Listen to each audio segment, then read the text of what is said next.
Are you in college? The Thomistic Institute Study Abroad program is now accepting applications for the spring semester of 2024. This unique and exciting study abroad program offers you the opportunity to spend a semester in Rome at the Dominican Order's Pontifical University of St. Thomas Aquinas. You'll study the ancient and medieval intellectual tradition of Rome, live with like-minded young men and women steps from the Colosseum, and participate in weekly cultural and intellectual events, regular day trips, and multi-day excursions. To learn more about this life-changing opportunity, go to thomisticinstitute.org/Rome. That's thomisticinstitute.org/Rome. Welcome to the Thomistic Institute podcast. Our mission is to promote the Catholic intellectual tradition in the university, the church, and the wider public square. The lectures on this podcast are organized by university students at Thomistic Institute chapters around the world. To learn more and to attend these events, visit us at thomisticinstitute.org. I hope that tonight's lecture will be up to the high standards that have preceded us in this room, and may St. Thomas pray for us and gain wisdom for us. Okay. Martin Luther King and the question of unjust laws. What happens when the courts or the people get the law wrong? This past January, as every January, we celebrated Dr. Martin Luther King, a hero of the American Civil Rights Movement, and Americans are right to be proud of Dr. King and the movement he led and guided. But I would suggest that if we really want to understand Dr. King, his movement, and his leadership, the way he understood it, in the terms that he laid out for it, we should look at what he said about it in its context. And so this evening, what I'd like to do is take a look at his famous letter from a Birmingham jail and to see the way that actually, it turns out, it is rooted in a long tradition of Western Christian reflection in which St. Thomas Aquinas is a major monument about the relationship between law, the positive law, and fundamental principles of justice. So there's a handout for this lecture, which I think most of you have, which are just some excerpts from Dr. King's letter. Before we actually look at the letter, I'd like to make just 3 quick points to set it in context. Now, maybe you already know this, maybe it's obvious, but it's helpful to call it to mind. First of all, if you look at just the very first words, the mode of address, Dr. King is writing, "My dear fellow clergymen." He's writing as a Christian minister to other Christian ministers. Now, that's interesting. The context for the civil rights movement that Dr. King was leading and the sorts of appeals he was making were to the consciences of Christians. He thinks that appealing to the Christian conscience should draw from the great heritage of Christian thought, and that that's consistent with being a good citizen in the United States, that in a way that is bringing out the best in what we have in our country, the tradition of justice and its relationship to law and to politics. Now, even though he is making an appeal to Christian ministers, however, I think we should remember and look carefully at the arguments he makes, which in fact are not directly drawn from divine revelation. He's making philosophical arguments that are accessible by natural reason to anyone of good faith, he thinks. So that's a very important combination, and that's something that's quite typical also of the Catholic intellectual tradition and of Thomas Aquinas. That we can have very profound truths that the mind is capable of discovering by its own lights, as it were, that is accessible to natural reason. Divine revelation also bears witness to these truths. There are other truths that we can only know by the light of faith, but at least on questions of justice, we can know an awful lot by the light of natural reason. And so Dr. King and Thomas Aquinas are not making explicitly religious arguments. They're making philosophical arguments, which are valid even if you hold a different faith or no faith at all. Okay, second point of context. The historical period. So it's 1963. Segregation is still a very big reality, and that's, of course, exactly what Dr. King is in jail for protesting. So he's been imprisoned for having engaged in civil disobedience against the laws of Birmingham, Alabama, which enforced racial segregation. But 1963 is not that long after 1945, the end of the Second World War. And everyone really involved in the civil rights movement had a living memory of the struggle against the Nazis. So that's a very real historical example that King is going to refer to. And what did you have in Nazi Germany? You had a state-sanctioned system not only of discrimination, racial discrimination, very profound racial discrimination, but a program of racial extermination, so genocidal murder, sanctioned by the law. And that's the important point that Dr. King is going to be pointing out. But there's another example that he uses, and that's Hungary. Hungary, an Eastern European, or well, a Central European country, which after World War II fell under the domination of Soviet communism. And not too long before, had experienced a popular uprising against the communists, a student-led uprising in 1956, that the communists, the Soviets, and the Hungarian communists moved by them, crushed with military force. It was a 19-day uprising, finally ended by Russian tanks. So Dr. King makes reference to that too. It's a very live example of another state using the power of the state to suppress individual liberty and religious freedom, which is one of the things that he talks about. Okay, so that context, the third point of context I've really already mentioned, the Western tradition of reflection on law, justice, politics, and morality in the end. Okay, so let's start with Dr. King then. And I'd like to start towards the end of this excerpt with the text marked in the margin as C, because there you get a very good direct statement of the issue that I'd like us to talk about today.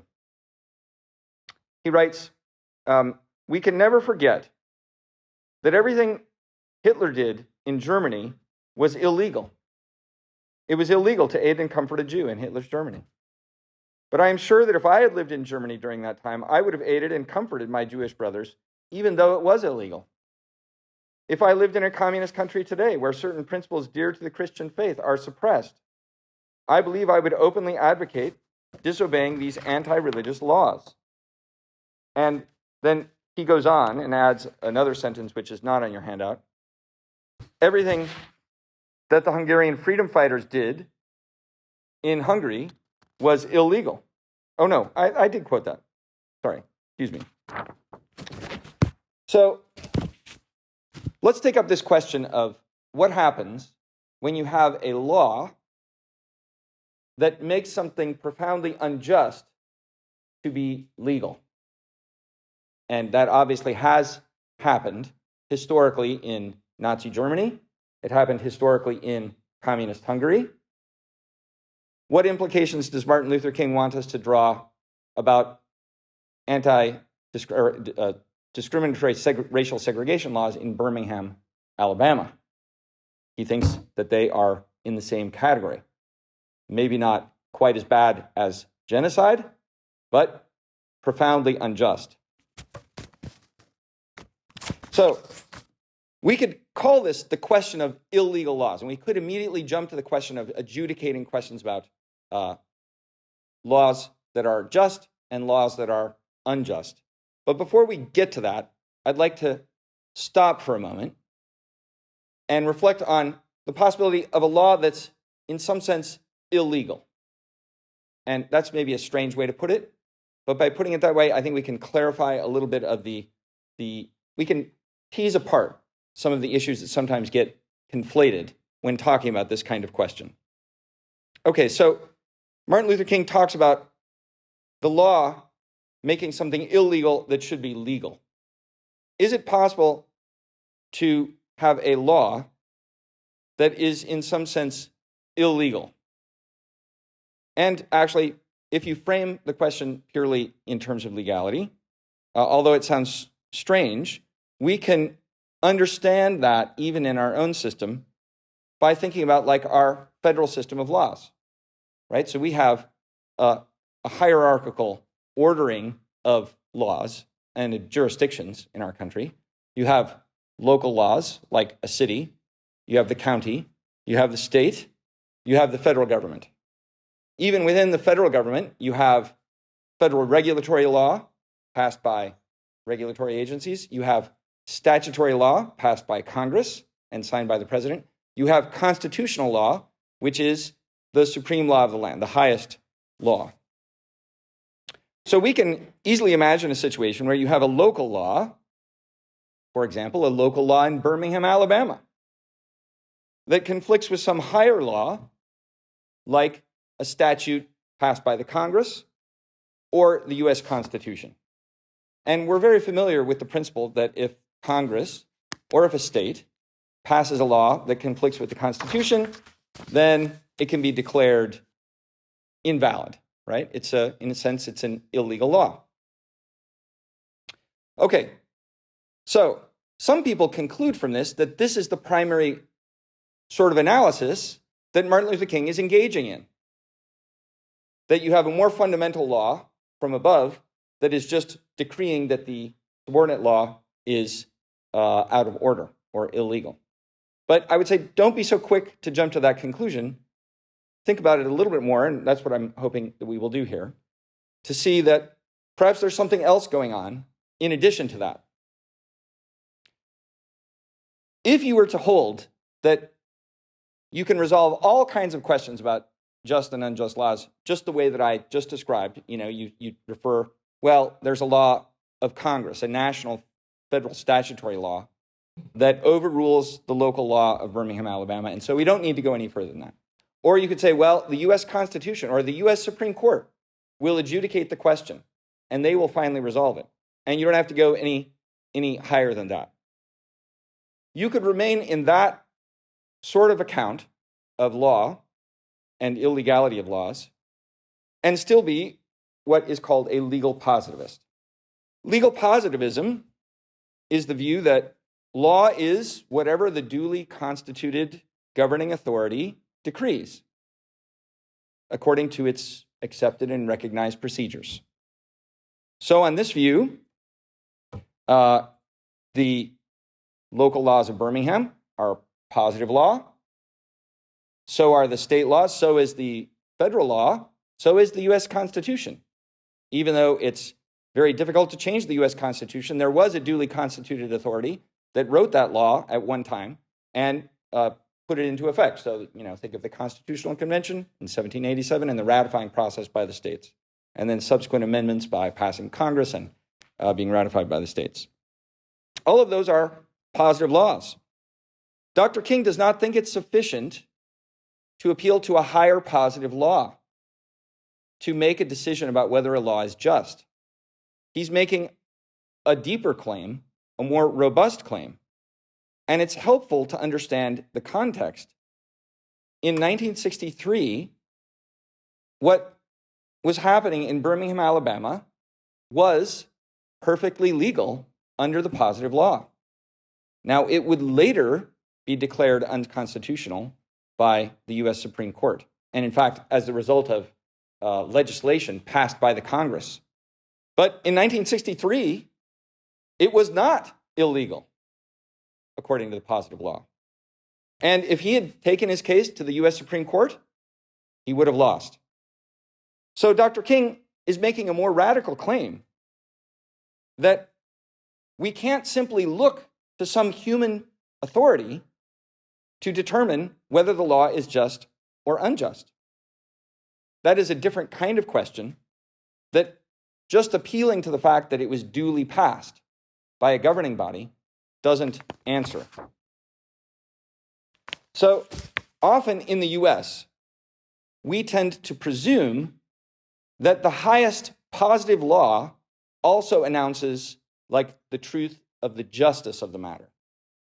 So this is kind of a deep presupposition among many Americans, like, well, if the US Supreme Court says that X is constitutional, then X is permitted and just. And if the US Supreme Court says X is not constitutional, then it's saying that it's not permitted and not just. And Dr. King is saying that's not a good enough standard to judge whether a law is just or unjust at the end of the day. In fact, he's trying to claim that there are principles that are knowable by human beings in general, by which we can make judgments about whether a law is just or unjust. Okay, let's look at quotation A, and you get a sense of what he's doing here. So he writes, "You express a great deal of anxiety over our willingness to break laws. This is certainly a legitimate concern. Since we so diligently urge people to obey the Supreme Court's decision of 1954 outlawing segregation in the public schools," that was Brown versus Board of Education, which outlawed segregation, but only in public schools, not in private schools, not on public transportation in Birmingham, Alabama. "It is rather strange and paradoxical," he goes on, "to find us consciously breaking laws. One may well ask, how can you advocate breaking some laws and obeying others? The answer is found in the fact that there are two types of law. There are just and there are unjust laws. I would agree with St. Augustine that an unjust law is no law at all." Okay, Dr. King is making a claim very different from what a legal positivist would make. For a legal positivist, you don't go further than the highest law promulgated by some duly constituted authority. And this is also the way that sociology approaches law when it looks at these kinds of questions. But if Dr. King is correct that some laws can be unjust, then the view that follows is that something that appears to be legal because passed by the duly constituted authority may not properly be a law, even though it followed all the right procedures. Why wouldn't it be a law? Because it's unjust. Okay, implicit claim. The law has to somehow be concerned with justice. You cannot abstract from the question of justice when you're making laws. Interesting corollary there. The law, therefore, always has a moral dimension, because justice is a question of morality in the end. Okay, so that is a very controversial claim. If you step into a public debate today and say, law should be always made in accordance with some principles of morality, people immediately get tense. And usually they get tense because they think, based on a lot of experience, I think, in American popular culture, that when someone says the law should be about morality, it's usually about some Christian minister thumping people over the head with a Bible to tell them not to have sex. And that's really what we're talking about when we talk about the law enforcing morality. People are like, we've been down that path, we don't want to be there. Dr. King is not making a claim quite like that. Although, I mean, he's not saying that that's completely wrong either, but this is not what he's talking about when he's making a claim that the law has to do with morality. He's trying to say the law is always going to involve some kind of appeal to what is just, and it needs to have that if it's not going to become parasitical on itself. So you see, unjust laws, according to King, although they're duly passed by the right authorities, in a way are parasites on the law because they are taking the form of a law to do something unjust. And that creates a kind of incoherence in the system that ultimately is going to destroy the whole system of like why we have laws. We have laws in order that we would be able to live well together. And how do we live well together?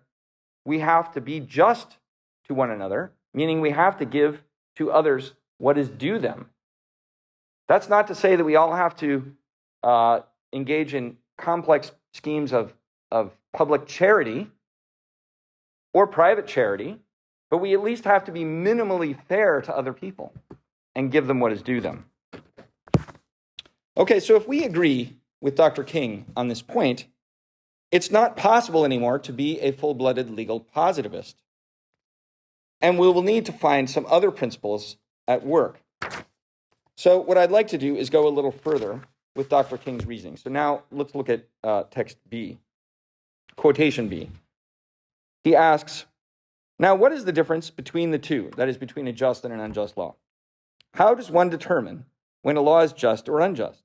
A just law is a man-made code that squares with the moral law or the law of God. An unjust law is a code that is out of harmony with the moral law.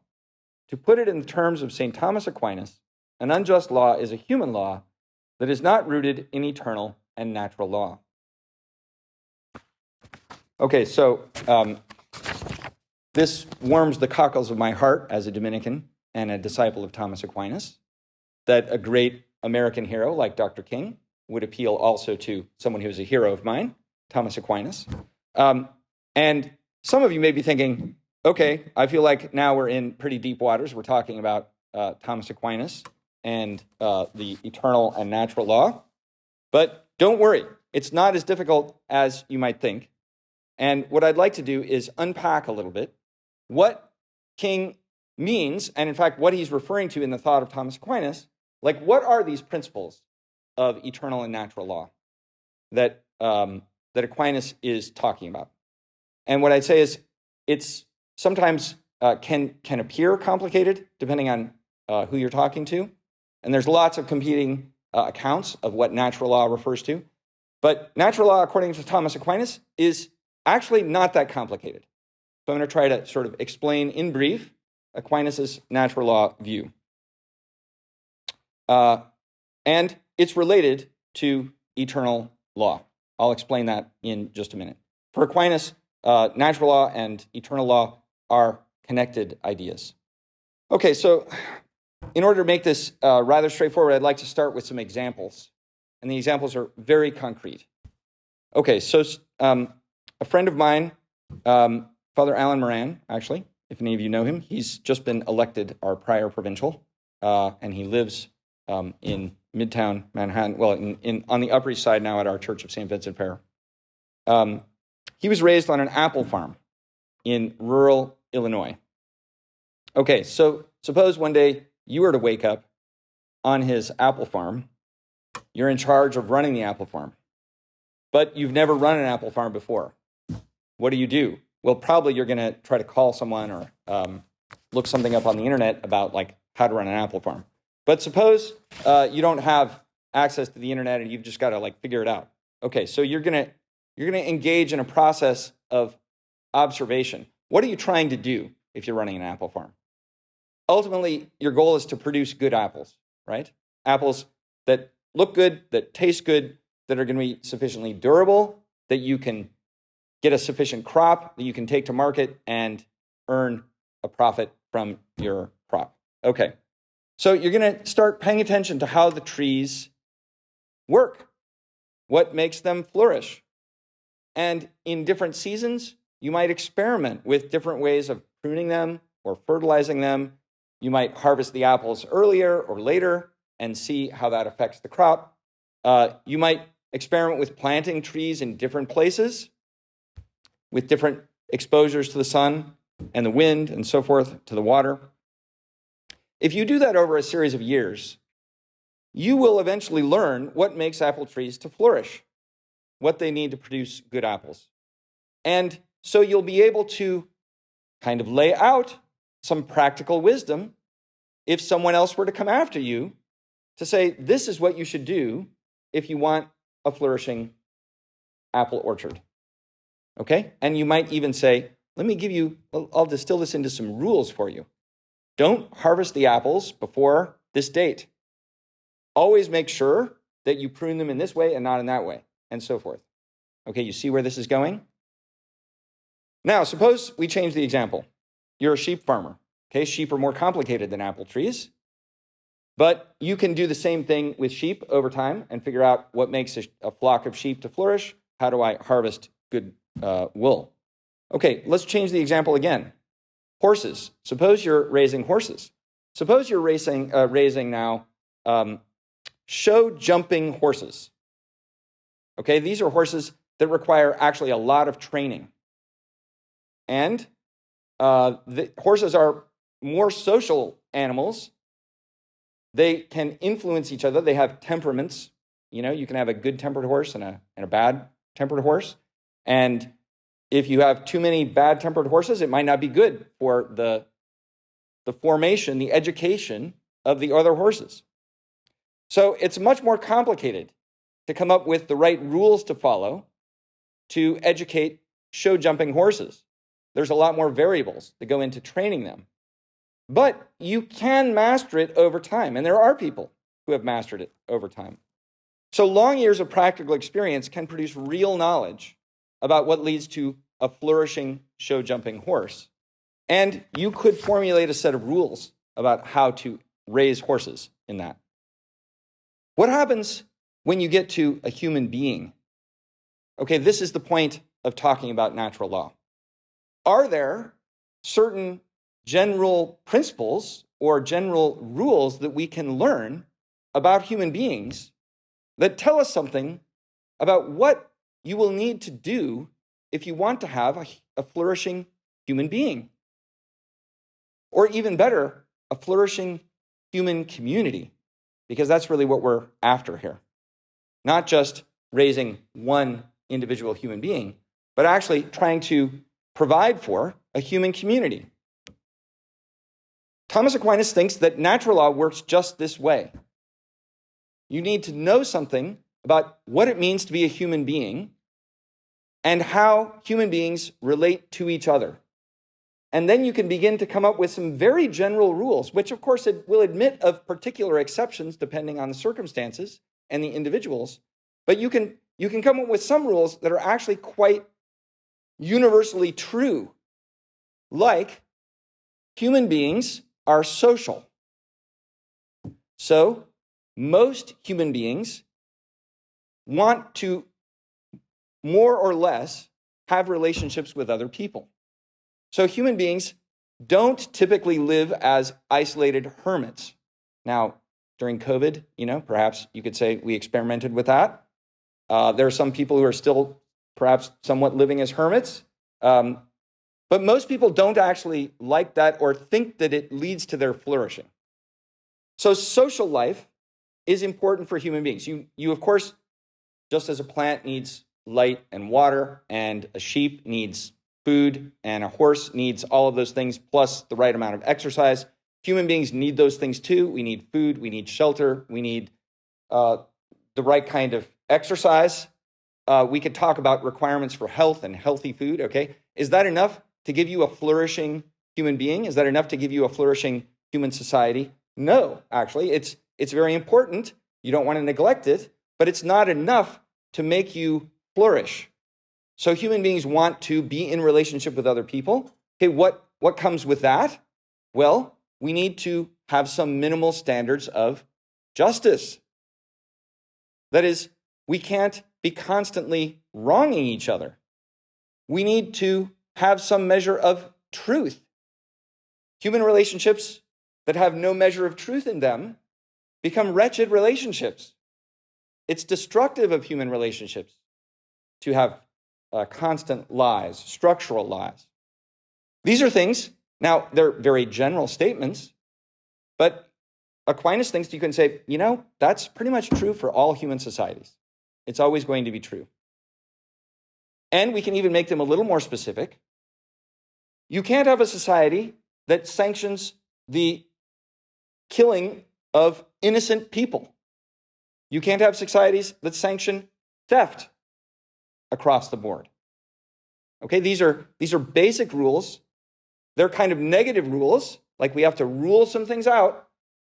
It doesn't necessarily give us all the information you need in order to live a fully flourishing human life. It's not going to tell you what your major should be in college, but we can definitely say you shouldn't commit a murder. Like maybe you could study psychology or economics or philosophy, but, I'm going to leave that to you, but definitely don't commit a murder.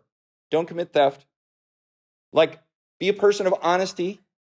Keep your promises.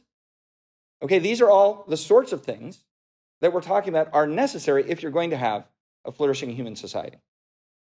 And that's what we're talking about the fundamental precepts of the natural law for Aquinas.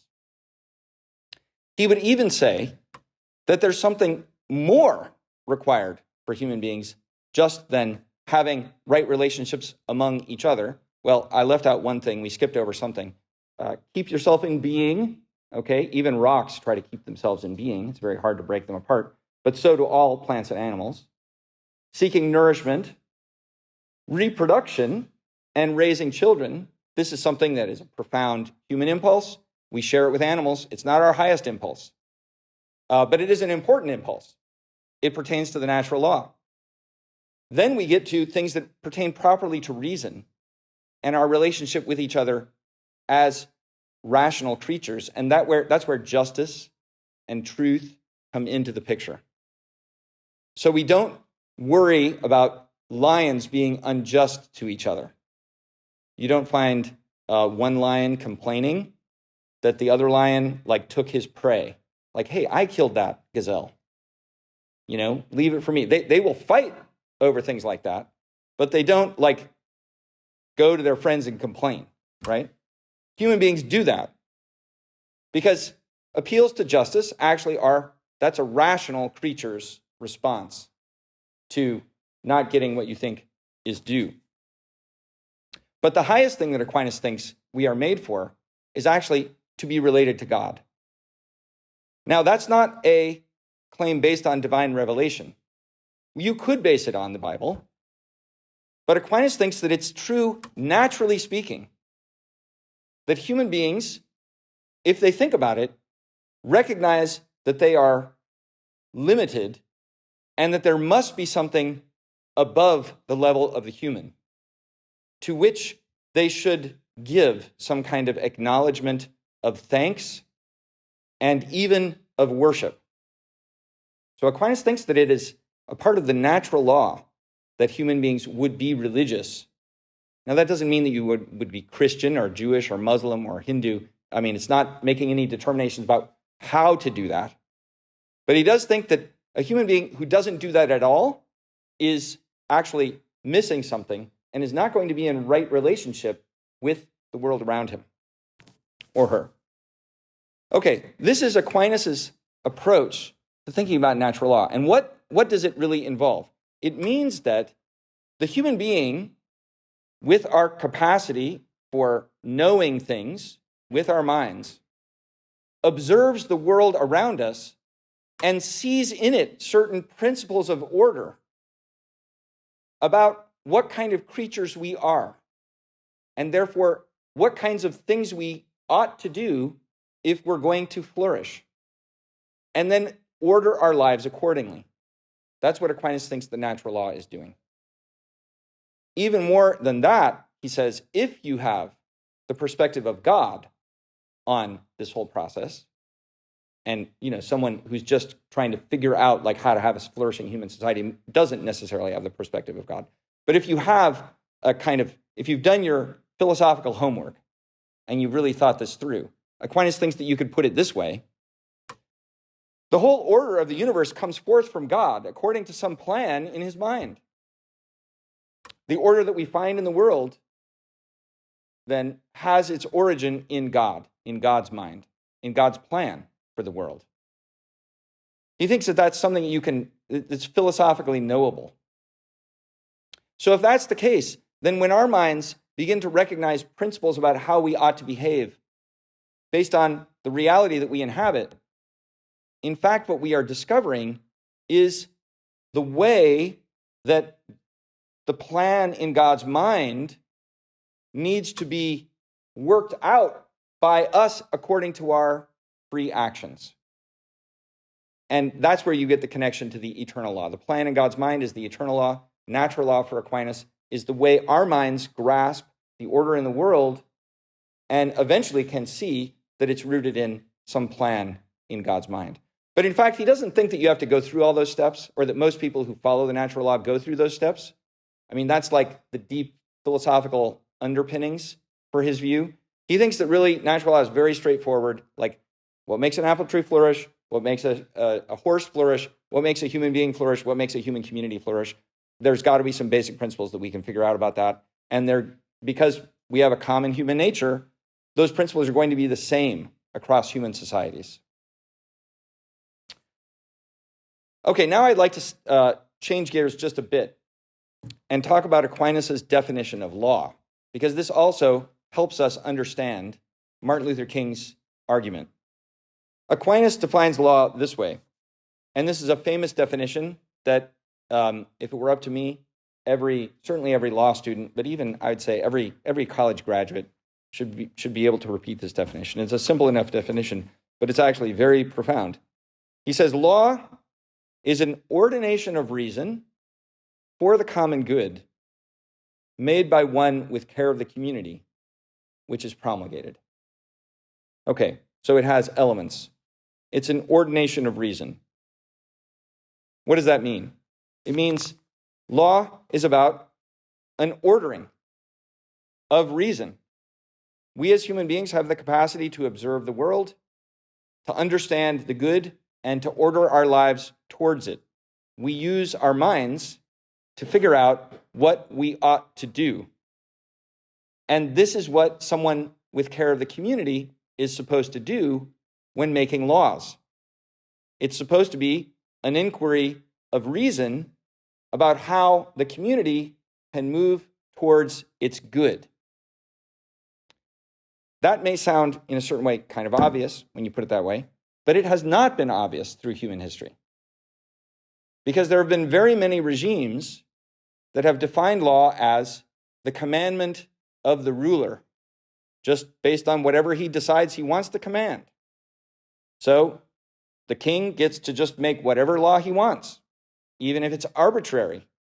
Arbitrary, of course, comes from the Latin root for to choose. It's just whatever the king happened to want that day, not according to some ordination of reason. Okay, Aquinas thinks, and this is very important, a very important qualification of law in the Western tradition, is that law is an ordination of reason. Law has to be accountable to reason in some way. There has to be a rational basis for the laws that we pass if they're going to be laws. Okay, second element, it's for the common good. That's also really important. It's not just an ordination of reason for anything, but for the good. And what kind of good? Not for the personal gain of the ruler or of some part of society, but for the good of the community as the community. Okay, we could talk a lot about the common good, and it's a very interesting subject. I'll leave that for the Q&A if you guys want to go further to talk about that. But very important distinction, the common good is not the same as particular goods. The common good is the good of the community. So just to illustrate this with a very simple example, we've got cookies in the back of the room. We could say those cookies belong to us as a community. Someone might say, well, they're a common good. Well, in a sense, they are a kind of a common good insofar as we all own them together. But I cannot eat your cookie, and you cannot eat mine. At least once I've got it, you're going to have a hard time getting it away from me, probably. If it's the Easter season, I mean, I'm eating cookies again.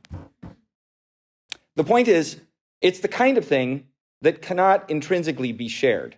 You can break it up, but two people cannot get the same morsel. So it's not properly common. What kind of goods are common? The community does have properly common goods. For example, justice. Justice belongs to everyone in the community.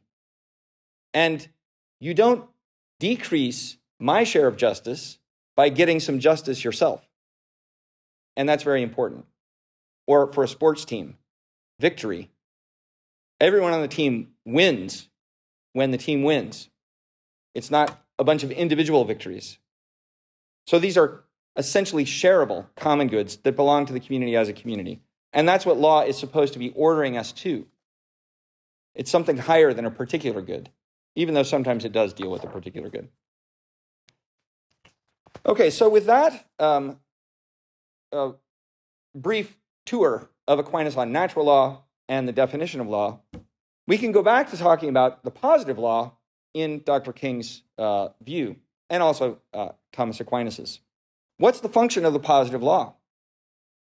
Especially since we do have experiences of the positive law sometimes going wrong. Well, Aquinas thinks that the positive law is actually very important. It's important because the natural law is very generic, very general.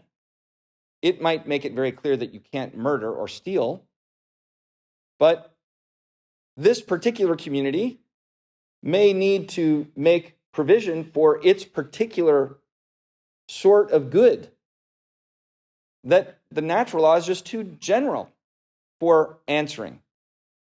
And so each particular community is going to have to make much more particular decisions about our context, our people, how we live here. And of course, there's an enormous diversity of human cultures and a wide scope for human flourishing.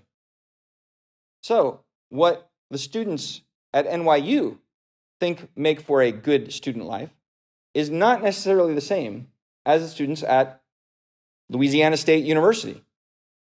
And the student culture is probably rather different in those two places.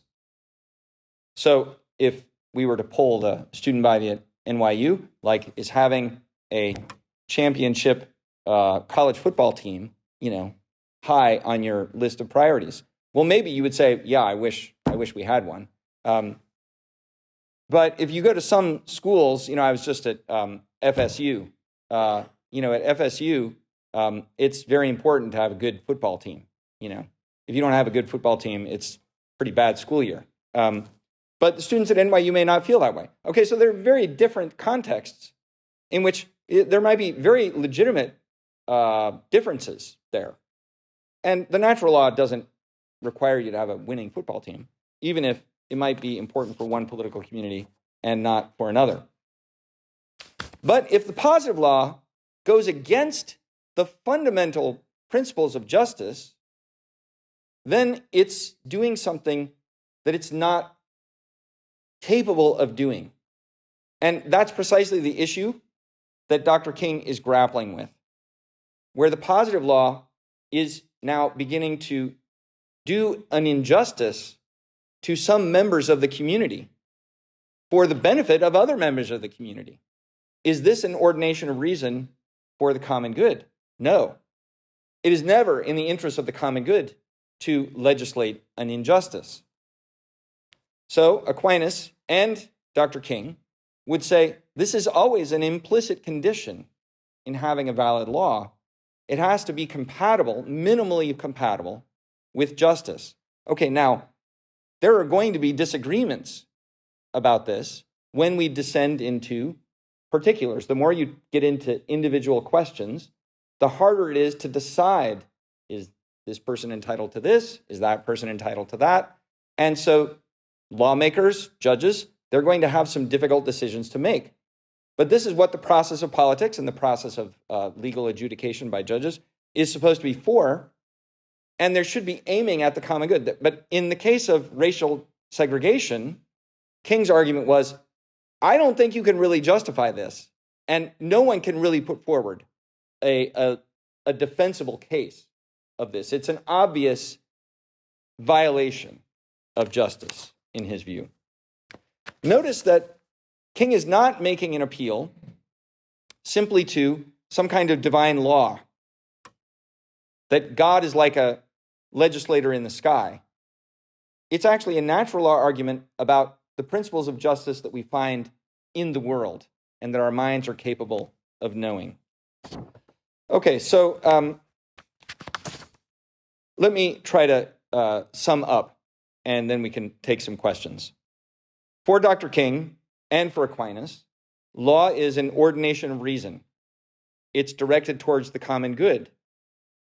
It always is necessarily concerned with matters of justice. That means it always is concerned with moral questions. In fact, I think we could talk about this in the Q&A if you like. I don't think you can come up with an example of a law that doesn't have a moral dimension. And that's controversial. People may be disoriented by that or not like that, but I think that's in fact actually the case.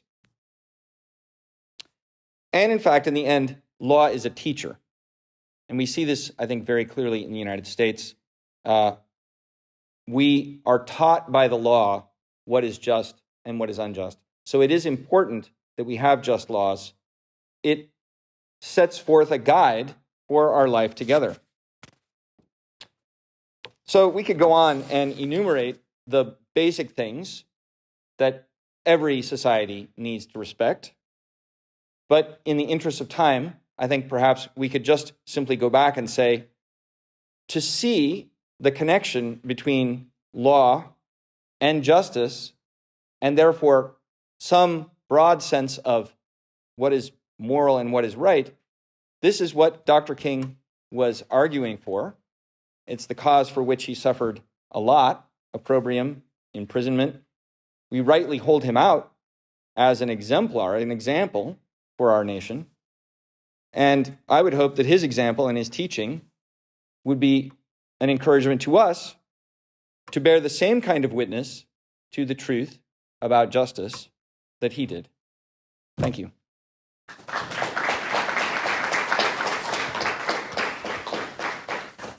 Thanks for listening to this lecture on the Thomistic Institute podcast.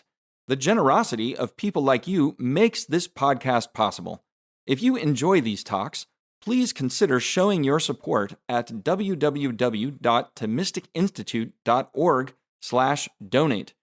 Your donation of even $1 helps us reach more college students and many others with the powerful truths of the faith, and it ensures that we can keep publishing top-notch lectures on this podcast. Thanks a lot.